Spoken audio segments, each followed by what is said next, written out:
सुबह का मंजर गांव की रिवायत था। सूरज निकलने से बहुत पहले दरख्तों की शाखों से परिंदों की सुमधुर आवाजें आने लगती। पास की मस्जिद से फजर की अजान की आवाज हवा में घुल जाती, जो मिट्टी और ताजे खेत की महक के साथ मिलकर एक सुकून भरी खुशबू फैलाती। मैं इरम हमेशा उस वक्त जागती नहीं थी, मगर अम्मी की आवाज एक अलार्म का काम करती। इरम, उठ जा मेरी बच्ची, अब्बाजान तो बिरयानी की रेहड़ी लगाने शहर जा चुके हैं। प्रोफेसर बनने का ख्वाब है तो सुबह की पढ़ाई पर देर ना हो जाए। अम्मी की आवाज में हमेशा नरमी होती, लेकिन एक छिपी हुई फिक्र भी महसूस होती थी। वो दिन रात घर के कामों में जुटी रहती थी, पानी भरना, चूल्हा जलाना, कपड़े धोना और अब्बाजान के लिए गोश्त और मसाले तैयार करना। हमारी जिंदगी सादा थी, बहुत ही सादा। हमारा घर मिट्टी और पुआल का बना था, जिसकी छत खपरेल की थी। बरसात में छत टपकने लगती थी और अम्मी हर टपकने वाली जगह पर बर्तन रख देती थीं। अब्बाजान का काम शहर के एक कोने में था। उनकी एक छोटी सी रेहड़ी थी, बस एक लकड़ी का ढांचा जिस पर 2 बड़े देग और एक छोटा स्टोव होता था। वो सुबह से देर रात तक काम करते, पुलाव बनाते, बिरयानी पकाते, कबाब तलते और ग्राहकों को देते। उनके माथे पर पसीने की बूंदें हमेशा चमकती रहती थी, मगर आंखों में एक गहरा सब्र दिखाई देता था। मैं जब भी गांव के सरकारी कॉलेज से लौटती तो सीधी रेहड़ी पर चली जाती। वहां बैठकर उनकी थोड़ी मदद करती, कभी दही चटनी देती तो कभी हिसाब देखती। अब्बाजान अक्सर मुझसे कहते, इरम, मैं चाहता हूं कि तू प्रोफेसर बने, बड़ी आलिम बने। मैं सारी उम्र इस देग की तपिश में गुजार दूंगा, मगर तुझे वो जिंदगी दूंगा जिसमें धुएं की घुटन ना हो। उनके ये अल्फाज मेरे दिल पर एक लकीर खींच गए थे, इसीलिए मैंने कभी उनकी बात को अनसुना नहीं किया। हम अमीर नहीं थे, मगर खुश जरूर थे। रात के खाने पर अम्मी सबसे पहले अब्बाजान के हाथ धुलवाती, फिर दुआ मांगती, या अल्लाह, मेरे शौहर और मेरी बेटी को सलामत रखना और हमारी रोजी में बरकत देना। मैं चुपचाप उनकी दुआ सुनती और मुस्कुरा देती। मेरा नाम इरम था और मैं अपने वालिदैन की इकलौती औलाद। अम्मी कहती थी, अल्लाह ने एक ही दिया, मगर दिल के इतना करीब दिया कि जैसे सारी दुनिया यही है। मैंने BA तक की तालीम गांव के ही कॉलेज से पूरी की। वहां उस्ताद कम आते थे और बच्चे ज्यादातर शरारत करते थे, पर मेरा मन पढ़ाई में लगा रहता था। मैं कुछ बनकर दिखाना चाहती थी, शायद प्रोफेसर, शायद कोई अफसर या कोई ऐसी शख्सियत जिसे लोग इज्जत की निगाह से देखें। मगर कभी कभी दिल में शक पैदा होता, क्या वाकई मैं कुछ बन पाऊंगी?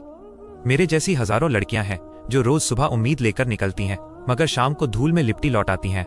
अब्बाजान की ख्वाहिश पर मैंने MA में दाखिला लिया। हालात आसान नहीं थे। किताबें खरीदने के लिए अब्बाजान ने कई दिन तक अपनी कमाई घर में नहीं दी। अम्मी ने कुछ पुराने जेवर बेचे। मुझे याद है जब मैंने MA पास किया तो अब्बाजान की आंखों में नमी थी। उन्होंने कहा, बेटी, तू अब मेरी इज्जत है। ये अल्फाज मेरे लिए दुनिया की सबसे बड़ी दौलत थे। मैंने पक्का इरादा कर लिया कि अब मैं पीछे नहीं हटूंगी। उसी दौरान अब्बाजान ने रेहड़ी को थोड़ा पक्का करने की सोची। उन्होंने एक साहूकार सेठ कमर से कुछ कर्ज लिया। उनके लिए ये एक बहुत बड़ा फैसला था। उन्होंने वादा किया कि जैसे जैसे काम चलेगा वो किस्तों में कर्ज वापस कर देंगे। और वाकई अब्बाजान की मेहनत रंग लाई। सुबह नाश्ता, दोपहर को बिरयानी और शाम को कबाब। शहर के लोग कहते, हाजी साहब की बिरयानी का जायका तो बेमिसाल है। जब मैं ये सुनती तो मेरा दिल फख्र से भर जाता। मेरे अब्बाजान दुनिया के सबसे ईमानदार आदमी थे। जिंदगी आहिस्ता आहिस्ता बेहतर हो रही थी। मैंने PhD के लिए शहर के कॉलेज में दाखिला लिया। गांव से शहर रोजाना बस से आना जाना आसान नहीं था, मगर मैं रोज जाती। सफर में कई चेहरे देखती, मजदूर, दुकानदार, छात्र, सब अपनी अपनी जिंदगी की दौड़ में शामिल थे। मैं अक्सर सोचती, जिंदगी एक लंबी सड़क है जिस पर हम सब भाग रहे हैं। कुछ अपनी मंजिल पाते हैं, कुछ रास्ते में थक जाते हैं, मगर मैं थकना नहीं चाहती थी। मैं अपने माँ बाप के लिए वो सुकून लाना चाहती थी जिसमें अब्बाजान के चेहरे पर थकान न हो और अम्मी के हाथों पर छाले न रहें। रातों को मैं अक्सर छत पर बैठ जाती। हवा हल्की चलती, कहीं दूर से कुत्तों के भौंकने की आवाज आती और मैं आसमान के सितारों को देखती। वे खामोशी से कुछ कह रहे होते। कभी कभी दिल में एक अजीब सा एहसास होता, जैसे कोई मेरे पास बैठा हो मगर नजर ना आ रहा हो। पहले मैं उसे वहम समझकर हंस देती, लेकिन वो एहसास धीरे धीरे गहरा होने लगा। अक्सर जब मैं रात को देर से लौटती तो लगता जैसे कोई मेरी परछाई के साथ चल रहा हो। हवा में चमेली की खुशबू आती, हालांकि हमारे गांव में चमेली के पौधे नहीं थे। अम्मी से पूछती, अम्मी, आपने चमेली लगाई है कहीं? वो हंसते हुए कहती, नहीं बेटी, शायद पड़ोस से आती होगी। मगर वो खुशबू हमेशा मेरे कमरे में आती, सिर्फ मेरे हिस्से में। मैंने कभी ज्यादा ध्यान नहीं दिया, मगर वो खुशबू, वो हवा, वो लम्हे, सब किसी अनकही कहानी का आगाज थे। एक ऐसी कहानी जो आने वाले दिनों में मेरी दुनिया बदलने वाली थी। दिन गुजरते गए। मैंने आखिरकार MA पास कर लिया। वह दिन शायद मेरी जिंदगी के सबसे खुशी के दिनों में से एक था। अम्मी की आंखों में खुशी के आंसू थे और अब्बाजान के माथे पर फख्र। उन्होंने मेरी रिपोर्ट देखी, धीरे से मेरे सर पर हाथ रखा और कहा, मेरा बेटा पढ़ लिख गया। अब बस अल्लाह करे इसकी मेहनत रंग लाए। हम तीनों ने उस दिन जैसे बरसों का बोझ उतार दिया था। मुझे लग रहा था जैसे अब मैं कुछ भी कर सकती हूँ। लेकिन मुझे खबर नहीं थी कि कुदरत ने मेरी कहानी में एक ऐसा मोड़ लिखा है जो सब कुछ बदल देगा। एमए पास किए अभी कुछ ही दिन गुजरे थे कि एक दिन वही साहूकार सेठ कमर अब्बाजान की रेहड़ी पर आ गया। वो सफेद पायजामा कुर्ता पहने, बड़ा सा पेट लिए और हमेशा तस्बीह हाथ में घुमाता रहता था। आज उसके चेहरे पर मुस्कुराहट नहीं थी। उसने रेहड़ी के पास खड़े होते ही कहा, हाजी साहब, अब बात सीधी कर लेते हैं। मैंने आपको जो कर्ज दिया था उसकी किस्तें अब बंद। अब एक ही बार में सारा पैसा वापस करना होगा। अब्बाजान हैरान रह गए। उनके हाथ में देग का बड़ा चम्मच था जिससे वो चावल चला रहे थे। चम्मच थरथरा कर कांपने लगा। सेठ साहब, ये क्या बात हुई? मैं तो हर महीने किश्त देता हूं, जैसे वादा किया था। सेठ ने तस्बीह घुमाते हुए तंज से कहा, हाँ देते तो हो, मगर रफ्तार देखो। इस तरह तो मैं बूढ़ा हो जाऊंगा और पैसा अभी भी उधार ही रहेगा। मुझे अब एक ही बार में पूरा हिसाब चाहिए। अब्बाजान के चेहरे का रंग उड़ गया। उन्होंने आहिस्तगी से कहा, मैं गरीब आदमी हूं सेठ साहब, रेहड़ी से इतनी आमदनी नहीं होती कि एकदम पूरा कर्ज अदा कर सकूं। थोड़ा वक्त दे दो। सेठ का लहजा सख्त हो गया। वक्त? हाजी साहब, मैंने तुम्हें पहले ही काफी मोहलत दी। अब सिर्फ 1 महीना। अगर इसमें पैसा वापस न किया तो ये रेहड़ी मेरी होगी। ये कहकर वो खड़ा हुआ और धूल उड़ाता हुआ चला गया। अब्बाजान वहीं बैठे रह गए, चेहरे पर पसीना, आंखों में नमी और दिल में बेबसी। मैं दोपहर को कॉलेज से लौटी तो देखा अब्बाजान रेहड़ी के पास बैठे जमीन पर निगाहें झुकाए हुए हैं। मैंने करीब जाकर पूछा, अब्बा खैरियत है? उन्होंने एक लंबी सांस ली और आहिस्ता से सारा वाकया सुना दिया। मेरा दिल जैसे जमीन में धंस गया। मैंने फौरन उनके हाथ पकड़े। अब्बा, हाथ न जोड़ो किसी के आगे। हम दोनों मिलकर कुछ न कुछ करेंगे, कर्ज उतार देंगे। उन्होंने कमजोर सी मुस्कुराहट के साथ कहा, अल्लाह खैर करे बेटी, 1 महीना ज्यादा नहीं होता। उस वक्त शहर के लोग भी इकट्ठे हो गए थे। कुछ खड़े होकर तमाशा देख रहे थे, कोई कानाफूसी कर रहा था। बस अब हाजी साहब की रेहड़ी गई समझो। सेठ कमर किसी को नहीं छोड़ता। मगर किसी ने आगे बढ़कर अब्बाजान को हौसला नहीं दिया। सब तमाशाबीन बने रहे। मैंने उस वक्त दिल में एक फैसला किया, मैं नौकरी तलाश करूंगी, चाहे कुछ भी हो जाए। अगले ही दिन सुबह सवेरे मैं शहर चली गई। अम्मी ने जाते वक्त मेरा चेहरा छुआ। बेटी, अल्लाह तुझे कामयाब करे, हमें तेरी दुआओं की जरूरत है। मैं बस में बैठी। आंखों के सामने गांव की मिट्टी, दरख्त, खेत सब पीछे रह गए। शहर की फिजा अलग थी, ऊंची इमारतें, शोर, धुआं और एक बेचैनी जो हर चेहरे पर नजर आती थी। मैंने दिन भर दर्जनों दफ्तरों के चक्कर काटे। कहीं फॉर्म भरा, कहीं इंटरव्यू दिया। हर जगह एक ही सवाल पूछा जाता, तालीम क्या है, तजुर्बा कितना है। जब मैं कहती कि अभी एमए पास किया है और कोई तजुर्बा नहीं, तो अक्सर जवाब यही मिलता, बहन हमारे पास तो प्रोफेसरों और मास्टरों की फाइलें पड़ी हैं, तुम अपनी सीवी दे जाओ, जरूरत हुई तो बुला लेंगे। उनके लहजे में हमदर्दी नहीं, बेनियाजी होती। मैं हर बार दरवाजे से निकलती तो दिल थोड़ा और बोझिल हो जाता। शाम ढलने लगी थी। मैं एक दफ्तर के बाहर फुटपाथ पर बैठ गई। जूते पर धूल जमी थी, चेहरे पर मायूसी। मैं सोच रही थी, अब घर जाकर क्या कहूंगी, अब्बाजान को क्या जवाब दूं, अगले महीने का कर्ज कैसे अदा करेंगे। मेरे दिल में जैसे तूफान मच गया था। उसी लम्हे दफ्तर के गेट के पास खड़ा एक चौकीदार मुझे देखने लगा। कुछ देर बाद वो करीब आया। बेटी, तुम नौकरी ढूंढने आई हो? मैंने थकी हुई आवाज में कहा, हाँ, मगर कहीं नहीं मिली। वो हंसा, मगर उस हंसी में तंज नहीं, अफसोस था। बेटी, ये शहर है, यहाँ नौकरी सिर्फ सिफारिश से मिलती है। अगर किसी जान पहचान वाले से बात करवा दो तो शायद कुछ बन जाए, वरना ये लोग सीधे साधे बंदों को लिफ्ट नहीं देते। मैं खामोश हो गई। वो वापस अपनी कुर्सी पर जा बैठा और मैं वहीं बैठी सोचती रही। शाम के आसमान पर धुआं और डूबता सूरज सब जैसे मेरे अंदर के अंधेरे से हम आहंग थे। मैंने जेब में हाथ डाला। बस के किराए के बराबर पैसे थे। दिल में बोझ, आंखों में आंसू। मैं वापस गांव की तरफ चल पड़ी। वो रात जब मैं थकान और गम के बोझ के साथ छत पर बैठी और पहली बार एक अनजान खुशबू ने मेरा दिल घबरा दिया, वही लम्हा था जब मेरी कहानी का नया बाब खुलने वाला था। रात गहरी थी, आसमान पर चांद आधा छिपा हुआ था और हवा में जैसे उदासी रची हुई थी। मैं छत पर बैठी थी, जहन में एक ही बात गूंज रही थी, नौकरी नहीं मिली। अब्बाजान चुप थे, अम्मी भी खामोश। खाने के बाद हम तीनों खामोशी से बैठे रहे। पहली बार हमारे घर में वो सुकूत छाया था जो सांस लेना भी मुश्किल कर देता है। अब्बाजान ने थोड़ी देर बाद धीरे से कहा, बेटी, अल्लाह वारिस है, फिक्र न कर, कोई ना कोई रास्ता जरूर निकल आएगा। मैंने उनके चेहरे की तरफ देखा। वो चेहरा जो कभी उम्मीद से भरा रहता था, आज थकान और बेबसी से झुका हुआ था। मैं कुछ नहीं बोली, बस सर झुकाए बैठी रही। अगले चंद दिन अब्बाजान ने और भी ज्यादा मेहनत की। वो सुबह सवेरे रेहड़ी खोलते, रात गए तक काम करते, एक एक रुपया जोड़ते, शायद इस बार सेठ राजी हो जाए। वो यही कहकर अपने दिल को तसल्ली देते।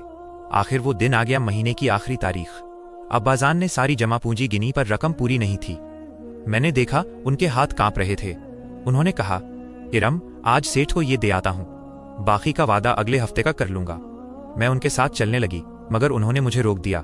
नहीं बेटी, तू घर ही रह, मैं बात कर लूंगा।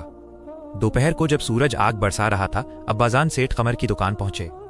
उनके हाथ में कपड़े की वही पुरानी थैली थी जिसमें कुछ रुपए बंधे हुए थे। सेठ तख्त पर बैठा तस्बीह घुमा रहा था। अब्बाजान ने आगे बढ़कर एहतराम से कहा, सेठ साहब, ये पैसे ले लीजिए, बाकी थोड़े रह गए हैं, अगले हफ्ते दे दूंगा। सेठ ने थैली खोली, नोट गिने और चेहरा सख्त करके बोला, ये मजाक है, मैंने कहा था पूरे पैसे चाहिए। अब्बाजान ने हाथ जोड़ते हुए कहा, अल्लाह के लिए थोड़ा वक्त दे दो, मैं झूठा नहीं, बस हालात कमजोर हैं। सेठ ने हिकारत से हंकारा भरा, मैंने कहा था या पूरे पैसे या रेहड़ी, और उसके साथ ही उसने अपने आदमियों को इशारा किया। 4 आदमी आगे बढ़े और रेहड़ी की चीजें उलट पुलट करने लगे। देग गिरने लगे, लकड़ी का ढांचा टूट गया, बिरयानी के चावल जमीन पर बिखर गए। शहर के लोग वहीं खड़े तमाशा देख रहे थे। किसी ने रोका नहीं, कोई आगे नहीं बढ़ा। अब्बाजान हाथ जोड़कर इल्तिजा करते रहे, खुदा का वास्ता है ये जुल्म ना करो। लेकिन सेठ के कान पर जूं तक न रेंगी। कुछ देर बाद रेहड़ी सिर्फ टूटी लकड़ियों, मिट्टी और गिरे हुए सालन की बन चुकी थी। मैं उस वक्त घर में थी। अम्मी चुपचाप दोपहर का खाना बना रही थीं और मैं उनके पास बैठी सोच रही थी कि अगले महीने से जिंदगी थोड़ी बेहतर हो जाएगी। इतने में एक लड़का भागता हुआ आया, इरम आपा, आपके अब्बाजान की रेहड़ी पर हंगामा हो गया है। मैं दौड़ी, दिल जोर जोर से धड़क रहा था। जब वहां पहुंची तो मंजर देखकर जैसे जमीन पैरों तले से निकल गई। सब कुछ टूटा हुआ। अब्बाजान जमीन पर बैठे थे, सर दोनों हाथों में छिपाए। उनके गिर्द गांव वाले जमा थे, मगर कोई उनके पास नहीं जा रहा था। मैं दौड़ी अब्बाजान के पास पहुंची, उनके कंधे थामे। अब्बा, ये क्या हो गया? उन्होंने बस इतना कहा, सब खत्म हो गया बेटी। और उनकी आवाज जैसे कहीं अंदर से निकल रही थी, बहुत टूटी, बहुत कमजोर। अगले दिन अब्बाजान तेज बुखार में मुब्तला हो गए। मैंने मोहल्ले के हकीम से दवा ली। घर में जो थोड़े बहुत पैसे बचे थे वो दवा और 2 दिन के खाने में खर्च हो गए। मैं उनके पास बैठी रहती। अम्मी उनके माथे पर पानी का कपड़ा रखती और आहिस्ता से दुआ मांगती, या अल्लाह मेरे शौहर को शिफा दे। मगर मेरे दिल में एक ही सवाल था, अब आगे क्या होगा? मैं रात भर जागती रही। अब्बाजान के कमजोर हाथ, अम्मी के आंसू, खाली रेहड़ी की तस्वीर, सब मेरे दिमाग में घूमते रहे। सुबह जब अजान हुई मैंने दिल में फैसला कर लिया, अब और नहीं। अब मैं कुछ करूंगी, जो काम मिलेगा करूंगी। अब किसी के सामने हाथ नहीं फैलाऊंगी। सुबह सवेरे मैं गांव के कबाड़ी के पास गई। उसके पास पुरानी लकड़ियां, लोहे के टुकड़े और पुरानी रेहड़ियां रखी थीं। मैंने थोड़ी बातचीत की और थोड़े से पैसों में एक पुरानी रेहड़ी खरीद ली। लकड़ियां जोड़ी, पहिए सीधे किए और एक छोटा सा शामियाना लगा लिया। घर वापस आई तो अम्मी ने हैरत से पूछा, बेटी ये सब क्या है? मैंने उनके सामने बैठकर कहा, अम्मी अब दुकान नहीं रही, मगर काम तो करना है। मैंने सोचा है अब मैं बिरयानी बेचूंगी। अम्मी की आंखों में नमी आ गई, मगर चेहरे पर फख्र भी था। उन्होंने आहिस्ता से मेरा सर सहलाया, अल्लाह तेरा हामी और नासिर हो बेटी। मैंने कहा, अम्मी मुझे बस सिखा दो कि जायके वाली बिरयानी कैसे बनती है। अम्मी मुस्कुराई, वही मुस्कुराहट जो बरसों बाद उनके चेहरे पर वापस आई थी। उन्होंने मसाला तैयार किया, चावलों को भिगोया। मैं उनके पास बैठी देखती रही, हर कदम याद करती गई। अम्मी ने कहा, देख इरम, बिरयानी बनाना सिर्फ खाना नहीं होता, ये जायका, खुशबू और सफाई का काम है। दिल से बनाओ, लोग खुद आ जाएंगे। मैंने उनके हाथ थामकर कहा, अम्मी दुआ कीजिए, ये मेरी पहली कमाई होगी। अम्मी ने आंखें बंद की, या अल्लाह मेरी बेटी के हाथ में बरकत डाल, उसके रिस्क में सुकून रख। मैं उनकी दुआ सुनती रही। मेरे दिल में उम्मीद के दिए जल उठे। अब्बाजान अंदर कमजोर थे, मगर उनकी आंखों में पहली बार फिर एक चमक आई। उन्होंने धीरे से कहा, मेरी बेटी अब मर्द बन गई है। मैंने चुपचाप उनके कदम चूम लिए। उस दिन शाम को जब सूरज ढलने लगा, मैं अपनी रेहड़ी लेकर शहर के पुराने चौक की तरफ चली। हवा में एक अजीब सा एहसास था, जैसे कोई मेरा इंतजार कर रहा हो। मैंने रेहड़ी के पहिए सीधे किए, देग रखी और धीरे से बोल उठी, आ जाओ भाइयों, गरम गरम जायकेदार बिरयानी ले लो। मुझे नहीं मालूम था कि उसी दिन जब मैं पहली बार बिरयानी वाली बनी, मेरी जिंदगी में वो एक पुरअसर साया भी खामोशी से कदम रख चुका था। दिन की धूप अब मध्यम पड़ चुकी थी। आसमान पर हल्की नारंगी रोशनी फैल चुकी थी, जैसे सूरज जाते जाते जमीन पर अपना आखिरी सलाम भेज रहा हो। मैं अपनी छोटी सी रेहड़ी के साथ चौक के कोने पर खड़ी थी। आज मेरा पहला दिन था और हैरत की बात यह कि काम अच्छा चल गया था। लोग गुजर रहे थे, कुछ मुस्कुराकर रुक जाते, कुछ बच्चे जिद करते, अम्मी बिरयानी खाओ ना। मैं जल्दी जल्दी चावल डालती, कबाब रखती, मुस्कुराती और हर ग्राहक के साथ दिल में अल्लाह का शुक्र अदा करती। मेरी अम्मी ने सुबह खुद मसाला बनाया था। नमक मिर्च का तवाजुन ऐसा था कि जायका जुबान पर नहीं, दिल पर उतरता था। शायद इसीलिए जब कोई पहला निवाला लेता तो कहता, बहन मजा आ गया, तुम्हारी माँ के हाथ का कमाल है। और मैं मुस्कुराकर बस यही कहती, जी सब उन्हीं की दुआ है। वक्त गुजरता गया। चौक के दुकानदार अपनी दुकानें बंद करने लगे। रोशनी आहिस्ता आहिस्ता कम हो रही थी। मैंने रेहड़ी के पहिए को हल्का सा धक्का दिया, सोचा अब घर चलूं कि अचानक एक ठंडी हवा का झोंका आया। हवा के साथ एक खुशबू भी थी, ऐसी खुशबू जो आम नहीं थी चमेली की, मगर बहुत गहरी और पुरअसर, ऐसी कि दिल जैसे लम्हा भर के लिए ठहर गया हो। मैंने गर्दन मोड़कर देखा। चौक के उस पार एक लंबा कद दिखाई दिया। वो एक सफेद लिबास में था, सर पर एक सफेद अमामा बंधा था, मगर चेहरे का आधा हिस्सा ही नजर आ रहा था। उसकी आंखें अजीब तरह की थीं, चमकती हुई, जैसे चांदनी की रोशनी पानी पर पड़ जाए। वो सीधा मेरी रेहड़ी के पास आया, बगैर कुछ कहे, बस रुक गया। भाई, एक प्लेट स्पेशल बिरयानी लगा दो। आवाज गहरी और गूंजने वाली थी, जैसे किसी कुएं की तह से आ रही हो। मैंने जल्दी से बिरयानी बनाई। जब उसने पहला निवाला लिया तो उसकी आंखों में चमक और बढ़ गई।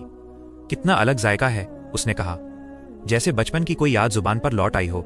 मैं हल्का सा मुस्कुराई। ये मेरी माँ के हाथ का कमाल है भाई, वही बनाती है मसाला।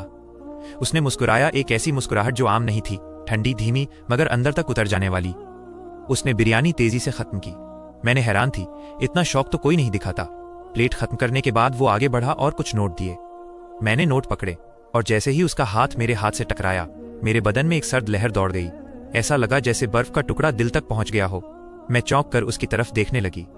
चांदनी में उसका चेहरा चमक रहा था और एक लम्हे को उसकी आंखों में हल्की सी नीली रोशनी चमकी। फिर उसने एक दूसरे की तरफ देखकर मुस्कुराया और पलटकर चलने लगा। मैंने पैसे गिने, वो मेरी कीमत से कहीं ज्यादा थे। मैंने आवाज दी, भाई ये तो ज्यादा है, मगर सामने कोई नहीं था। चौक खाली। दाएं बाएं देखा। कुछ लम्हे पहले जहां वो खड़ा था, वहां अब सिर्फ हल्की सी खुशबू बाकी थी, चमेली की। मैं हैरान खड़ी रह गई। मेरे हाथ कांप रहे थे, हवा जैसे रुक गई हो, दिल तेज धड़क रहा था। मैंने जल्दी से रेहड़ी संभाली और घर की तरफ चल पड़ी। रास्ते में हर मोड़, हर साया मुझे उस अजनबी की याद दिला रहा था। क्या वो इंसान था या कुछ और? मैं नहीं जानती थी, लेकिन उस रात नींद मेरी आंखों से कोसों दूर थी। पूरा कमरा चमेली की खुशबू से भरा हुआ लगा और मुझे यूं महसूस हुआ जैसे कोई खामोशी से मेरे कमरे में मौजूद हो। अगली सुबह मामूल के मुताबिक मैं जल्दी उठी। अम्मी ने नाश्ता बनाया और मेरी रेहड़ी के लिए मसाला तैयार किया। उनके हाथों की खुशबू हमेशा घर भर में घुल जाती थी, लेकिन आज किसी वजह से वो खुशबू कुछ अलग लग रही थी।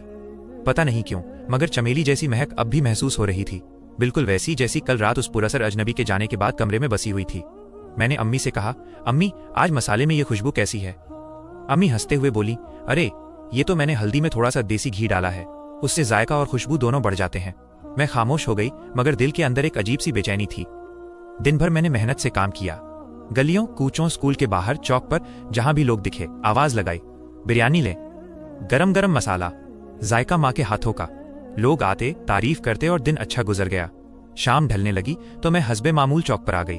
रोशनी मध्यम हो रही थी। दूर आसमान पर परिंदे अपने घोंसलों को लौट रहे थे और मेरे दिल में एक ही सवाल गूंज रहा था, क्या आज वो अजनबी दोबारा आएगा? मैं खुद को समझाने की कोशिश करती रही कि शायद वो सिर्फ आम आदमी था, शायद इत्तेफाक से ज्यादा पैसे दे गया था, लेकिन दिल मानने को तैयार नहीं था। वक्त गुजरता गया। चौक के इर्द गिर्द की दुकानें बंद हो चुकी थीं। मैंने रेहड़ी को थोड़ा आगे धकेला कि अचानक एक ठंडी हवा चली और फिर वही चमेली की खुशबू। मेरा दिल तेजी से धड़कने लगा। मैंने गर्दन मोड़ी और सामने वो खड़ा था, बिल्कुल वैसे ही जैसे कल, सफेद लिबास में, अमामा बंधा, आंखों में वही चमक, चेहरे पर वही पुरअसर मुस्कुराहट। वो आगे बढ़ा और बोला, इरम 3 प्लेट बिरयानी लगा दो। मैंने जल्दी जल्दी प्लेटें तैयार की। अभी मैंने उसे दी ही थी कि चंद सेकंड में उसने वो प्लेटें खाली करके मेरे सामने रख दी। मैं हैरान रह गई। ये आप लोगों ने खा ली इतनी जल्दी?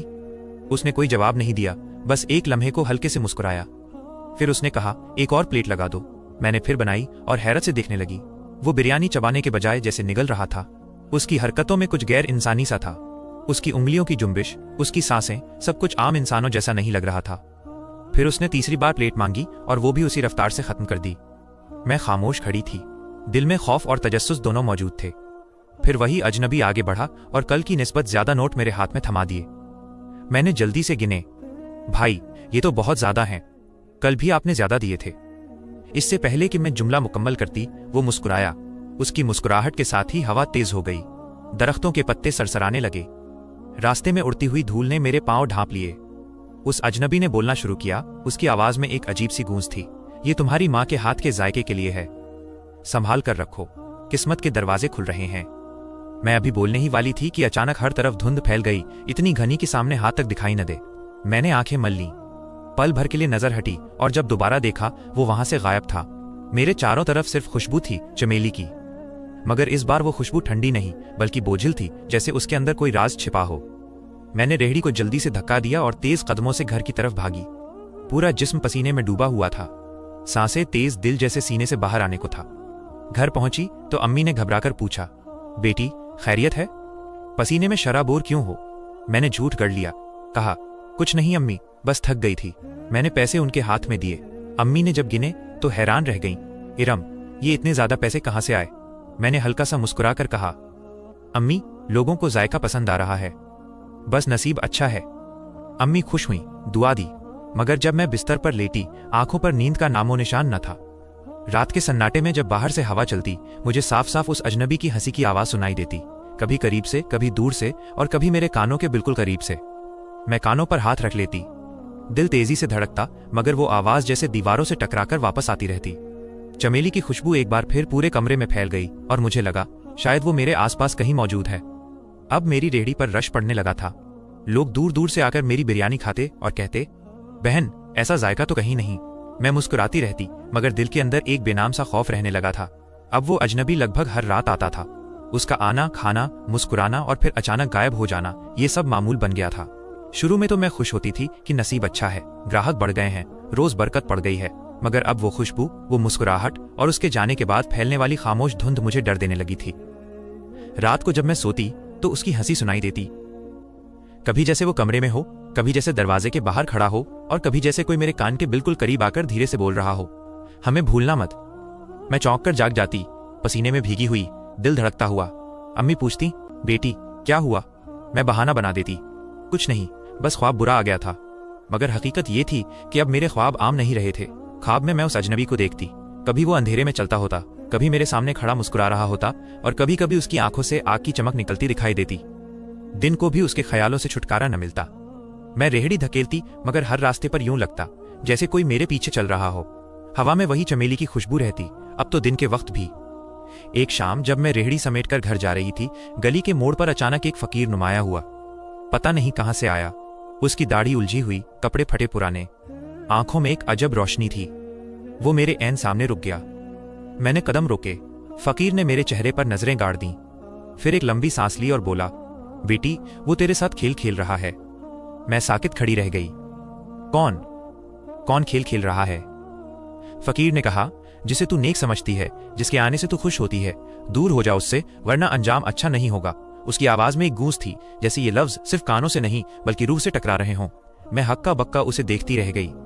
मैंने कुछ बोलना चाहा, मगर फकीर अचानक एक झटके से पलटा और भागने लगा।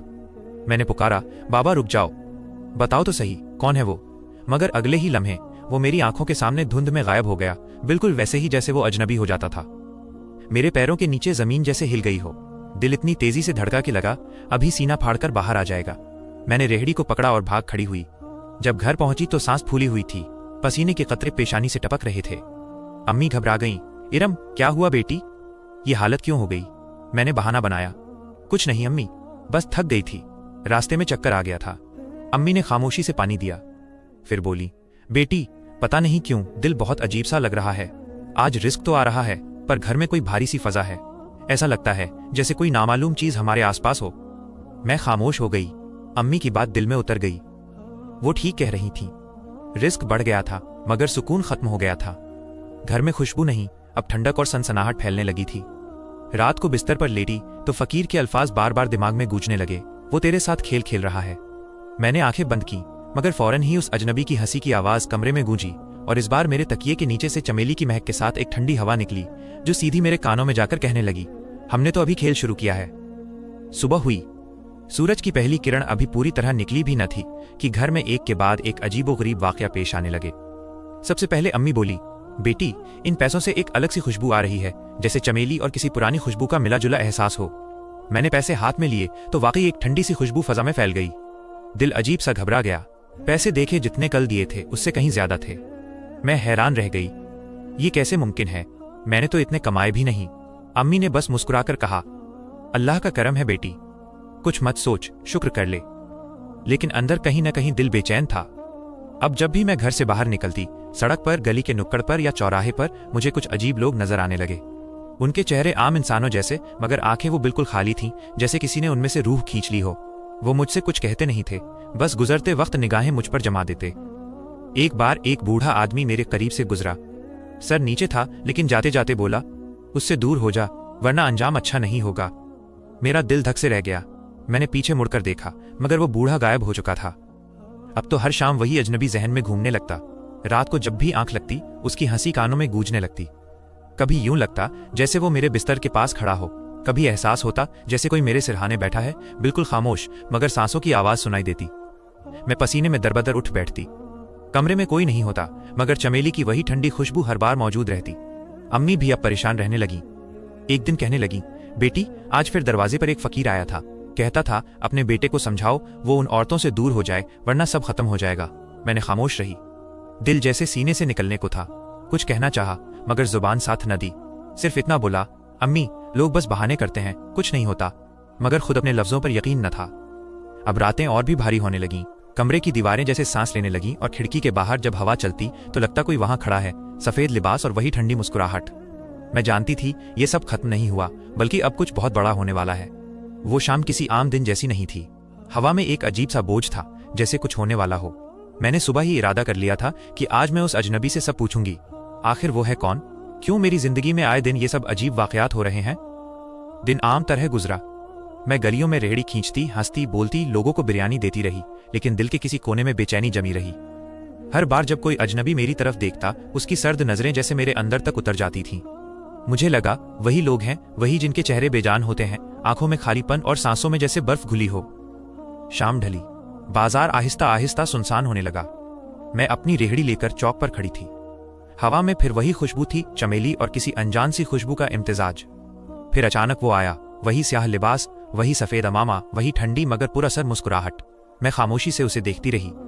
उसने मुस्कुरा कर कहा, इरम, 3 प्लेट बिरयानी लगा दो। मैंने बिना कुछ कहे हाथ चलाने शुरू किए, मगर दिल अंदर से लरज रहा था। मैंने फैसला किया, अब की बार पूछूंगी। प्लेट देते वक्त मैंने हिम्मत जमा की और बोला, तुम कौन हो? जब से तुम मेरी जिंदगी में आए हो, सब कुछ अजीब सा हो गया है। वो फकीर, वो लोग जिनके चेहरे सर्द होते हैं, और ये खुशबू, ये सब क्या है?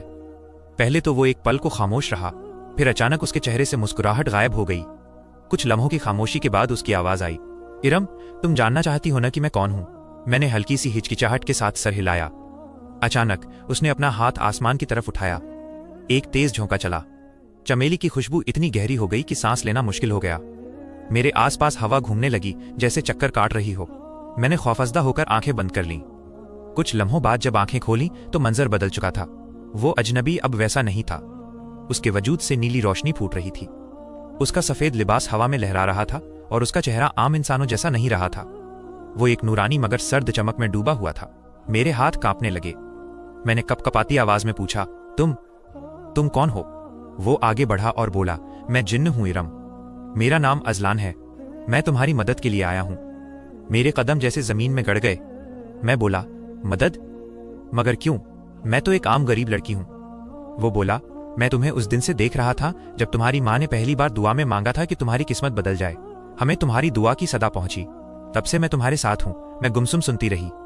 उसने आगे कहा, जो लोग तुम्हें घूरते हैं वो मेरे कबीले के जिन्न हैं। वो हमसे नाराज हैं। इंसानों के करीब आना उनके कानून के खिलाफ है। जब से मैंने तुम्हारी मदद शुरू की है, वो तुम्हें डराने लगे हैं ताकि तुम मुझसे दूर हो जाओ। मेरे लबों पर सिर्फ एक ही सवाल आया, क्या वो मुझे नुकसान पहुंचा सकते हैं? अजलान मुस्कुराया, लेकिन वो मुस्कुराहट सर्द थी जैसे बर्फ से बनी हो। तारांकन, डरना मत इरम। जब तक मैं हूं, कोई तुम्हें कुछ नहीं कह सकता। मैं तुम्हारे साथ हूं हमेशा के लिए। ये कहकर उसके वजूद में एक चमक उठी। नीली रोशनी, चमेली की तेज खुशबू, और अगले ही लम्हे वो वहां नहीं था, सिर्फ मैं थी, और हवा में अब भी उसकी मुस्कुराहट की बाज़गश्त बाकी थी। दिन बदलने लगे थे। वही इरम जो कभी गलियों में रेहड़ी खींचती फिरती थी, अब अपने छोटे से होटल के सामने खड़ी मुतमईन मुस्कुराहट के साथ ग्राहकों को बिरयानी देते हुए दिखाई देती थी। अब्बाजान की सेहत बहाल हो चुकी थी। उनके चेहरे पर फिर से वही पुरानी रोशनी लौट आई थी, वही सुकून जो मैंने महीनों बाद देखा। अम्मी की दुआओं का असर था, या शायद जिन अजलान का, पता नहीं, मगर जिंदगी अब जैसे एक सीधे रास्ते पर चलने लगी थी। मैंने अल्लाह का नाम लेकर अपना छोटा सा होटल बनाया। न किसी से कर्ज, न किसी का एहसान, सिर्फ अपनी मेहनत, अपनी माँ की रहनुमाई और दिल में ये यकीन कि अब अल्लाह ही काफी है। शुरू के कुछ दिनों में मैंने खुद काउंटर संभाला। अम्मी किचन में थी और अब्बाजान सामने बैठकर ग्राहकों को बुलाते। हमारे होटल का नाम भी अम्मी ने रखा था, इरम बिरयानी कॉर्नर। पहले ही दिन का रश देखकर हैरानी हुई। वही लोग जो पहले बस गुजरते थे, अब रुक कर कहते, बहन जरा बिरयानी देना। सुना है तुम्हारे हाथ का जायका निराला है। और हकीकत में जायका निराला ही था। अम्मी के हाथ का मसाला और मेरा बनाया हुआ पुलाव दोनों में जैसे कोई अलग सी खुशबू रच गई थी, शायद वही चमेली की जो अब भी कभी कभी हवा में महक जाती थी। दिन गुजरते गए, कमाने लगे। अब्बाजान के चेहरे पर सुकून आ गया, अम्मी की दुआएं रंग लाने लगीं, सब कुछ ठीक होने लगा। वो साए जो कभी मेरे आसपास मंडराते थे, वो लोग जिनकी आंखें बर्फ की तरह खाली थीं, अब कहीं दिखाई नहीं देते थे। गांव वाले कहते, इरम तेरा नसीब खुल गया, और मैं बस मुस्कुरा देती। कभी दिल के अंदर एक हल्की सी सरसराहट होती, जैसे कोई बहुत दूर से देख रहा हो। एक दिन अम्मी ने कहा, बेटी अब तो अल्लाह का शुक्र है, सब ठीक हो गया। वो दिन याद है जब हम रोटी के टुकड़ों के लिए परेशान रहते थे? मैंने हंसते हुए कहा, अम्मी बस आपकी दुआ थी और अब्बाजान की मेहनत। अम्मी ने मुस्कुराकर जवाब दिया, हाँ दुआ तो थी, मगर कभी कभी लगता है कोई ऊपर वाला भी तेरी मदद के लिए भेजा गया था। मैं चुप हो गई। दिल के अंदर एक लम्हे को वही ठंडी हवा चली, वही चमेली की खुशबू, और ऐसा लगा जैसे हवा में कोई मुस्कुरा रहा हो। वक्त जैसे बदल गया था। अब जिंदगी में सुकून, इज्जत और बरकत तीनों आ गए थे। मेरा छोटा सा होटल अब गांव की पहचान बन चुका था। दूर दूर से लोग आते, कहते, इरम की बिरयानी खाए बगैर तो बात ही नहीं बनती। अब्बाजान हर रोज मेरे साथ होते। उनकी आंखों में वही चमक थी जो कभी जवानी में थी, और अब उनके चेहरे पर फख्र साफ झलकता था। अम्मी रोज सुबह दुआओं के साथ हमें रुखसत करती, कहती, अल्लाह तुम दोनों को नजर बद से बचाए, और वो जो तुम्हारे साथ है वो भी तुम्हारा खैर ख्वाह ही रहे। मैं समझती नहीं थी कि अम्मी का आखिरी जुमला किसके लिए होता है, लेकिन जब वो कहती तो हमेशा कमरे में हल्की सी ठंडी हवा चलती, जैसे कोई चुपचाप उनकी बात सुन रहा हो। एक रात की बात है, अब्बाजान थक कर जल्दी घर चले गए और मैं अकेली दुकान समेट रही थी। गांव की गलियां सुनसान थीं। चौक पर दूर एक बल्ब मध्यम सा जल रहा था। मैंने बर्तन धोए, चूल्हा बंद किया, और जैसे ही मैं पलटी सामने वो खड़ा था, सफेद लिबास में, मगर इस बार उसके चेहरे पर अजीब सी रोशनी थी, और डरावनी, न पुरअसर बल्कि सुकून देने वाली। वो आगे बढ़ा और बोला, इरम मैं तुम्हें मुबारकबाद देने आया हूं। तुमने अपने वालिदैन के ख्वाब पूरे किए, अब तुम्हारी मेहनत तुम्हें खुद रास्ता दिखाएगी। उसने कहा, मैं तुम्हारे साथ उस वक्त तक रहा जब तक तुम्हें मेरी जरूरत थी। अब तुम खुद चल सकती हो। तुम्हारा वक्त आ गया है कि अपनी जिंदगी खुद बनाओ, मगर याद रखना ईमानदारी और मेहनत कभी मत छोड़ना। मैं खामोश खड़ी सुनती रही। दिल में एक अजीब सा बोझ और सुकून दोनों थे। मैंने आहिस्ता से कहा, मैं वादा करती हूं, मैं अपनी मेहनत, मैं माँ बाप और अपने अल्लाह का रिश्ता कभी नहीं तोड़ूंगी। वो मुस्कुराया। हवा थोड़ी और ठंडी हो गई। फिर आहिस्ता आहिस्ता उसका वजूद जैसे हवा में तहलील होने लगा, एक हल्की सी रोशनी और वही चमेली की खुशबू, और वो चला गया। उस रात मैं देर तक बैठी रही, खाली चौक को देखती रही। दिल के अंदर से एक बात आई, शायद कुछ मददगार इंसान नहीं होते, लेकिन अल्लाह उनके लिए अपनी मखलूक भेज देता है। अगले दिन से होटल पर रश और बढ़ गया। मैंने बिरयानी के साथ पुलाव, कबाब और शामी टिकिया के नए आइटम रखे। लोगों का हुजूम लगने लगा। कुछ ही महीनों में मैंने अपनी दुकान पक्की कर ली। अम्मी ने अपनी पसंद के रंगों से दुकान सजाई। अब्बाजान फख्र से कहते, ये मेरी बेटी इरम नहीं, मेहनत का सिला है। जिंदगी के रंग बदल चुके थे, मगर कभी कभी जब रात को होटल बंद करते वक्त वही चमेली की खुशबू आती तो मैं मुस्कुराकर कहती, शुक्रिया, और दिल ही दिल में महसूस करती कि वो कहीं न कहीं अब भी मेरे आसपास है, खामोश मगर निगहबान। शाम का वक्त था। सूरज ढल रहा था। होटल पर हस्बे मामूल रश लगा हुआ था। ग्राहक शोर मचा रहे थे। इरम एक प्लेट पुलाव की, भाई जल्दी एक बिरयानी दे दो। मैं हंसते हुए सबको सर्व कर रही थी। अब्बाजान काउंटर पर थे और अम्मी पीछे बर्तन साफ कर रही थीं। ऐसा लग रहा था जैसे सारी दुनिया की रौनक आज हमारे होटल में जमा हो गई हो। इसी भीड़भाड़ में एक दुबला सा फकीर दरवाजे पर आया। फटे पुराने कपड़े, चेहरे पर गर्द और आंखों में वही अजीब सी सर्द चमक, वही जो मैं बरसों पहले देख चुकी थी। वो आहिस्ता से बोला, बेटी भूखा हूं, कुछ खाना मिल जाएगा?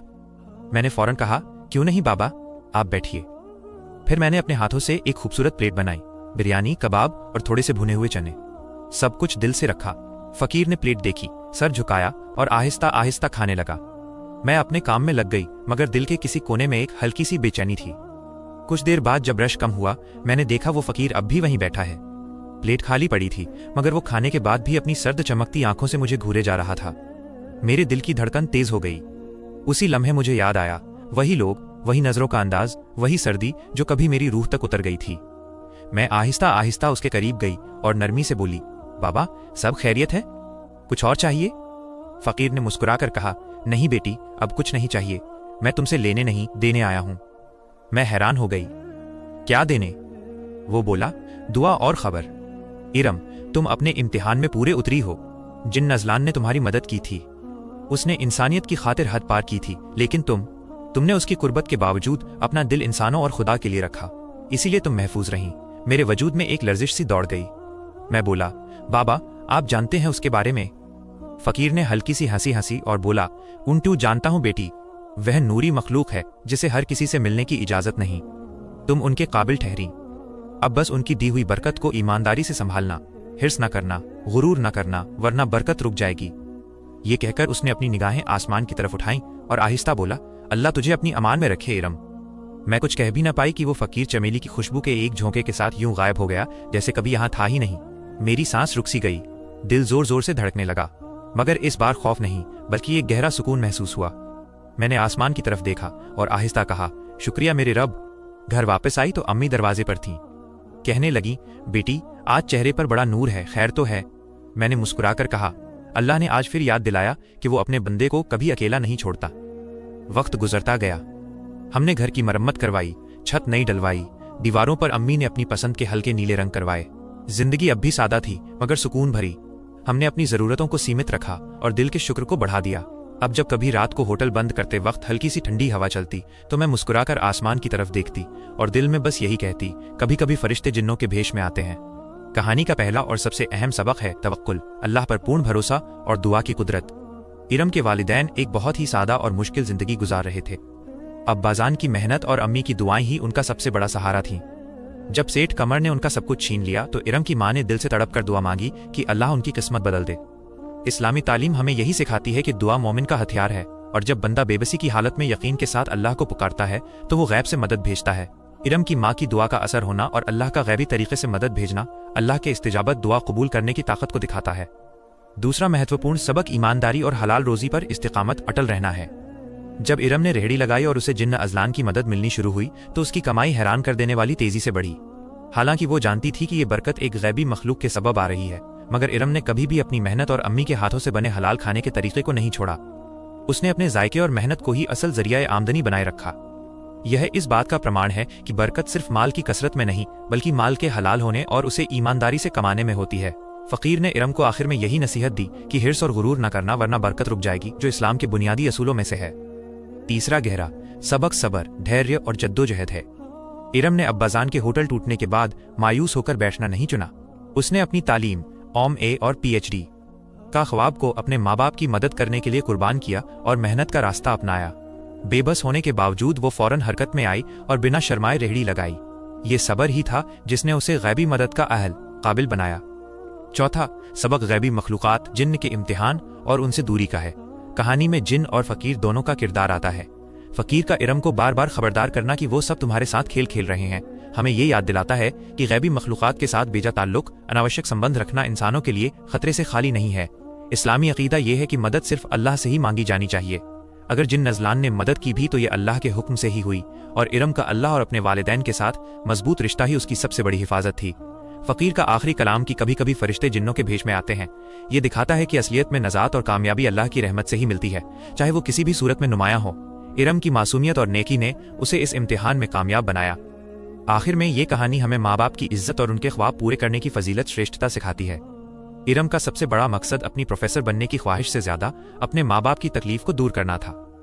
इसी नीयत की वजह से अल्लाह ने उसे दोनों जहानों की बरकत दी। इस कहानी का खुलासा यह है कि रिस्क देने वाला सिर्फ अल्लाह है और जब इंसान मेहनत, सब्र और हलाल रोजी के साथ उसकी तरफ रुजू करता है तो वो गैब से अपने बंदों की इमदाद करता है। हमारी सबसे बड़ी दौलत ईमान और अखलाक है, ना कि दुनियावी माल। अगर आपको ये कहानी पसंद आई हो तो लाइक जरूर करें। हमारे चैनल सबा की वॉइस को सब्सक्राइब करें और बेल आइकन दबाना न भूलें ताकि अगली रहस्यमयी और रूहानी कहानी आप तक सबसे पहले पहुंचे। कमेंट में हमें ये जरूर बताएं आपका नाम क्या है और आप ये वीडियो किस शहर या देश से देख रहे हैं। हमें आपके जवाब का इंतजार रहेगा। आपके एक लाइक और कमेंट से हमें हौसला मिलता है कि हम और भी दिल छू लेने वाली कहानियां आपके लिए लाते रहें। अस्सलामु अलैकुम वरहमतुल्लाहि वबरकातुहू। फिर मिलेंगे एक नई कहानी के साथ। तब तक के लिए अल्लाह हाफिज।